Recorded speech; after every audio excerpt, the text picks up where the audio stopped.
Your four-digit Straight Talk PIN is essential for account security. It's used for important actions like checking your balance or making account changes. To find your PIN, the primary method is to log into the My Account section on straighttalk.com or through the Straight Talk app available on iOS and Android. Due to enhanced security measures, your PIN is not directly displayed on the website or app. If you've forgotten it, you must request a reset instead. A new PIN will be sent via text message to your linked phone number after verifying your identity.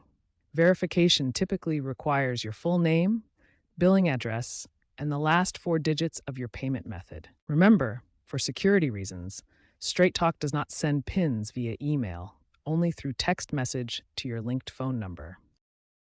If you've forgotten your Straight Talk PIN, you can reset it through the My Account portal on the website or app.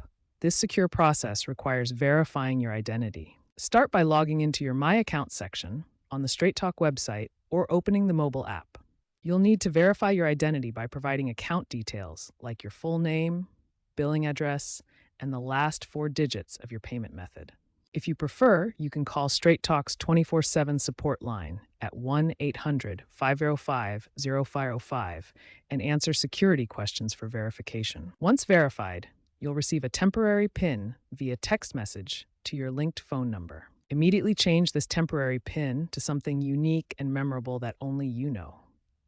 For enhanced security, enable two-factor authentication in your account settings. Two-factor authentication adds an extra layer of security by requiring a code from your phone in addition to your PIN. Avoid easily guessable PINs like 0000, your birth date, or sequential numbers like 1234. Never share your PIN with anyone, especially over unsolicited calls, emails, or text messages. If your phone is lost or stolen, contact Straight Talk support immediately to disable your account and prevent potential PIN misuse.